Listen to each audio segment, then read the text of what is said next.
The camera speaks. The galaxy has heard a mysterious broadcast, a threat of revenge in the sinister voice of the late Emperor Palpatine.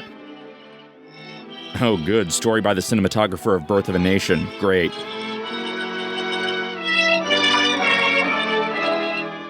Hello, friends. I'm your Vitagram of Vegeman girl.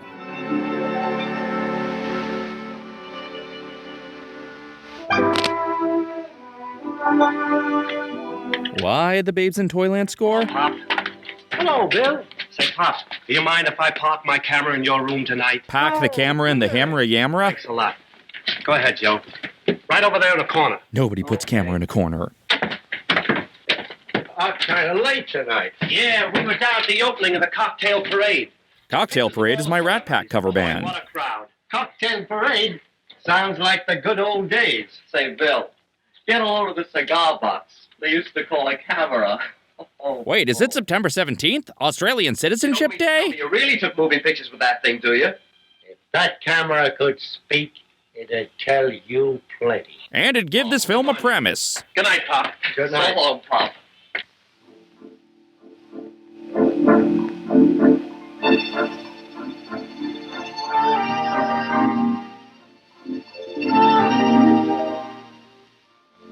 Hey, Chief. Zordon! Say, Chief. Yeah? How do those young punks get that way? Don't let that get on your skin. This year's Halloween overlay for Mystery Lodge kinda sucks. Gadgets and sissy trimmings can't stand the gaff like you did. You'll always be ace high with me. Thanks, Chief. Roy You know, Disney? when they talked about covering the opening of that new picture, The Cocktail Parade, it brought back memories of the time we shot the grand opening of that first Prohibition picture, John Barleycorn. Grandfather of Drew Barleycorn. Yeah, thousands and thousands and thousands of people went other places. The earliest known Family Guy cutaway. Stayed away in droves. There were a few curious ones, however, who attended this powerful warning against the evils of bending the elbow. An anti-aerobics film? Oh, it's not a real Jack London movie unless it stars Harrison Ford and a CGI Beethoven. I'll never forget those intelligent-looking faces. They were somewhere behind these idiots. It's a movie theater in 1914 and people are already lining up for Phantom Menace. Anyway, showing people outside a theater playing John Barleycorn is more interesting than showing scenes from John Barleycorn. I'll never forget it.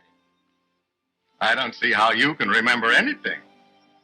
You were full of firewater. Really? This guy seems so sober. Not to change the subject, but do you remember the time we shot the Fireman's Parade at Newburgh? But we did not shoot the Deputies Parade. And how the mayor burnt down the city hall and their honor. That was some day. Help us! We got lost on the way to Achievement USA! Boy, Firehouse Subs delivery goes all out. This is really cheerful for a fireman funeral. Still a better parade than Fun in Balloon Land. What's all this then? What's all this then? What's all this then? What's all this then? Yes, it's the Backdraft High Marching Band. That little kid there has been in the department for 38 years. And they all trample Sideshow Bob. It was only shortly after that we were assigned to feature production. They were the best days of my life, Chief. Meeting all those stars. All 120 stars, rescuing Princess Peach. Got a kick out of it. And they liked you, too. Remember the time Dorothy Dalton carved her initials on your back? Yeah. He's Gary Buseying. And I've got dozens of other autographs, too. Look 'em over. Check out my sweet tats. Bessie Barris came. And look, Gloria Swanson and Bobby Vernon. And here's an initial carved by Charlie Ray when he played with Dorothy Dalton. One of his first pictures. Now this film is riffing other films. I have once again lost my job to automation. Charlie's on his way to meet Dorothy Dalton. She's the tall one. The voluptuous sweetheart of the old-time cinemas. The first drive-through car wash. Why did I vacation to the dead marshes? Charlie is in love with Dorothy. She certainly has him on the run. In fact, she has him in the air. Pizza run! Da-na-na, da-na-na-na-na-na-na. Too comfortable, is waiting for Charlie in the swamp. Charlie in the Swamp, the original Billy on the Street. He is now burning with passion. I hope his celluloid collar doesn't catch on fire. Don't forget your rubbers, Charlie. A message from the Safe Sex Council. He approached Nosferatu's Dorothy. living cousin, Love Yesferatu. like eye and a pain in the stomach. You couldn't tell whether it was love or indigestion. That's what Cool Shop is for. And there they were, The backside of water. idols of the masses. Standing That's where Norman Bates sank Marion up Crane's to their body. knees. Too bad the water wasn't deeper. Man, this ghost haunting this camera is sadistic. And baby makes 3. I wonder if Gloria Swanson remembers her slapstick days when her clothes were furnished by Sears Roebuck instead of a Parisian modiste. Look, if Sears Roebuck is good enough to sponsor Mr. Rogers, it's good enough for you. But even then, Gloria showed signs of the glamour she possesses today. So dogs will give you an axe, but not keys. Hey, who was that guy Houdini? That was Ulan Kalufid's 4th book. There she is trying to put on the dog. I said trying. Before animal or child safety was invented. No, it was only a Swanson dive. The whole place is leaking. I hope the baby's all right. Ugh, why did that sound so much more sinister than his desire to drown that young couple in love? And Teddy caught it and took it to our hero, Bobby Vernon. Wait, no, this is a ventriloquist dummy of Edward G. Bobby was Robinson. going places in those days. And made a big splash doing it. Come on, gang, back into the small world boat.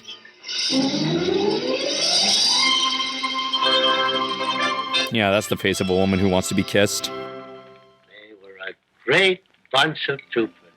When TikTok filters go horribly wrong. They had everything. Romance, drama, Reality shows about housewives. comedy. But no Mae West. No Mae West? No Mae West. 1 a penny, 2 a penny, no Mae West. Don't you remember Louise Glom? She was the Mae West of the vampire age. That age only lasted a weekend. She was the vampiest vamp of them all. That is, horizontally speaking. The Sunset Boulevard prequel, Midday Avenue.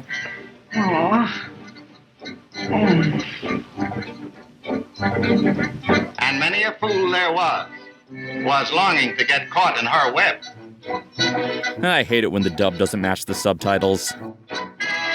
Come with me and you'll be in a world of slavish degradation.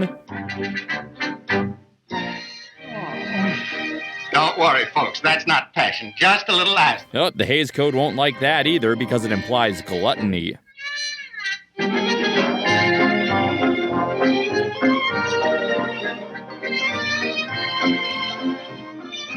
Pardon me, Mrs. Vampire, there's a fool outside to see you.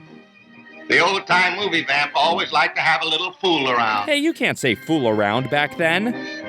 The answer, an example of the spider's prowess. Bleep. He who was John Morton? Correct. I'll take movie vamps for 600. A businessman until he met Louise. After that, just a businessman.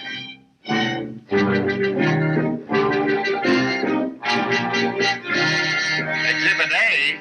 Huh, he looks more like L. I don't get it, but he actually looks like PFT. I used to get a great kick out of those fiery speeches. Remember William Jennings Bryan? Do I? He was Isn't delicious. it funny? The very thing he fought for is now a major item in the present-day recovery plan. What's that? Silver. Joel Silver, the economy can only be saved by the producer of Xanadu. I can picture Bryan now. Asking out Strong Bad. The silver-tongued orange. Oh man, I knew we were too late to get a good spot for World of Color. You gotta admit, I played this stinking city like a harp from hell. Oh God, is he still pretending he won the Scopes Monkey trial? It was here that William Jennings Bryan said, "The populist platform adopted by the National Convention of 1892 contained these words: Supercalifragilisticexpialidocious. Coinage of silver and gold at the present legal ratio of 16-1.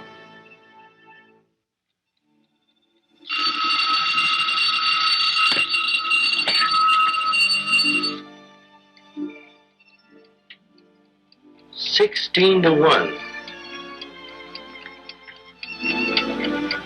That's funny. Funny that I'd set an alarm for such an obscure time just for a bad pun. Well, time to prove my Australian citizenship. Vitaphone has officially run out of old footage, so good night. Pepper Potts directed this? Man, the MCU really is inescapable. Bohohoy, that camera sure spoke, huh? Not sure what it spoke about, but it had a lot to say. I am so glad we had the opportunity to make fun of this old footage that itself was making fun of even older footage. It's so much easier than making new things. Of course, this Nolan-esque riff within a riff couldn't have even happened in the first place without the help of my patrons, who not only supported this video financially, but many of them even joined me in a couple of live streams to help me brainstorm jokes, such as these fine people. If you would like to chime in during the next Patreon live stream, a pledge at any level will grant you access. And if you pledge at the $2 level or higher, not only can you take a look right now at this month's Obsession of the Moment, but on Thursday, you will be able to see a series of deleted and alternate jokes from this very riff. And I truly, dearly hope, I pray, that in 88 years somebody else makes fun of this riff where I made fun of a short film that's making fun of earlier short films, just to get a full riff eating its own tail going on here. But in the meantime, I've just got to keep making my own nonsense, so until next time, this is Dave, signing off.